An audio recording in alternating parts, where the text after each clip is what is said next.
Halo EduFriends, kami Education Zone. Seperti namanya pada channel ini, kami akan membahas tentang edukasi-edukasi yang mungkin membantu kalian.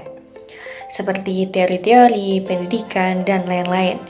Pada video perdana ini, kami akan membahas tentang bagaimana sih sistem pendidikan di Indonesia.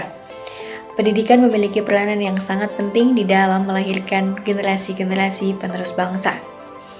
Apalagi di zaman globalisasi ini, di mana generasi muda dituntut untuk memiliki pengetahuan serta kemampuan yang luas.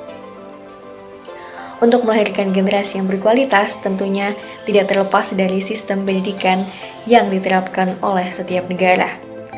Di negara manapun, termasuk Indonesia, pasti menginginkan pendidikan terbaik untuk mencetak sumber daya manusia yang andal.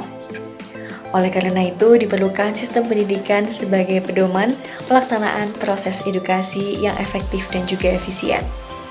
Indonesia sendiri memiliki sejarah yang panjang terkait sistem pendidikan. Hingga saat ini, sistem pendidikan yang diterapkan dalam negeri memang memiliki keunggulan. Namun, kelemahan pun tak luput dari sistem seperti apapun. Bagaimana kelebihan dan kekurangan sistem pendidikan di Indonesia? Yuk, simak video berikut ini.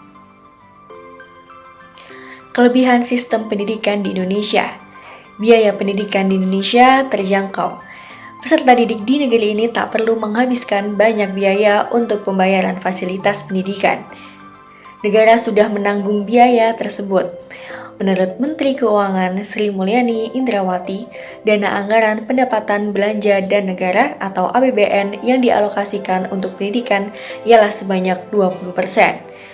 Jumlah tersebut menjadi bentuk upaya pemerintah dalam mewujudkan visi negeri, yaitu mencerdaskan kehidupan bangsa. Contohnya, pada tahun 2018, Indonesia memiliki total anggaran sebanyak 2.200 triliun rupiah. Pemerintah Indonesia tercatat melakukan alokasi dana sekitar 444.131 triliun rupiah untuk edukasi rakyat pada APBN 2018. Persentase sebanyak 20% memang telah dituangkan dalam lampiran 19 Peraturan Presiden tahun anggaran 2018. Anggaran tersebut terbagi atas 3 alokasi, yakni 15 triliun rupiah melalui pembiayaan, 279.450 rupiah melalui dana desa atau transfer daerah, serta 159.680 triliun rupiah melalui belanja pemerintah pusat. Adapun biaya operasional sekolah atau BOS yang tidak membolehkan sekolah menagih iuran dari wali peserta didik. Jika memang dana yang diberikan pemerintah untuk sekolah masih kurang, hanya komite sekolah yang berhak meminta kekurangan biaya pada wali siswa. Sistem pendidikan Indonesia transparan. Dalam pendidikan Indonesia, sekarang sistem dijalankan secara transparan.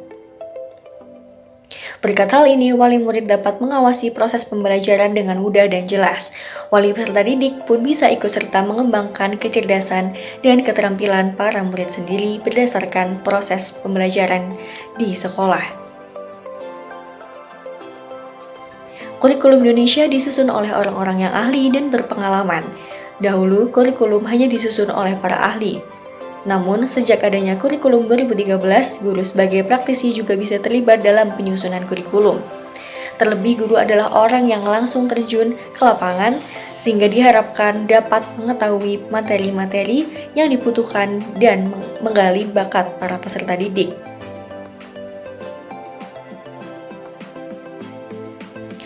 Kekurangan sistem pendidikan di Indonesia. Penyebaran sarana pendidikan yang merata, masih banyak area terpencil yang belum terjamah oleh sarana pendidikan. Para murid dan guru kekurangan peralatan sekolah dan tempat yang memadai. Selain itu, perpustakaan juga masih belum menyebar ke banyak daerah. Tenaga pendidik yang belum merata, bukan jumlah guru yang menjadi masalah, tetapi penyebarannya.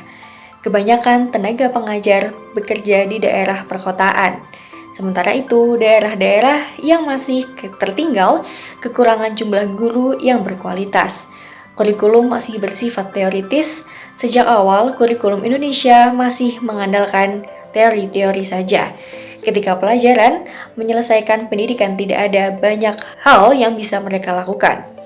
Masih banyak sekolah yang jarang mengadakan praktikum atau membekali peserta didik dengan soft skill dan hard skill. Terima kasih sudah menonton, sampai jumpa di video selanjutnya.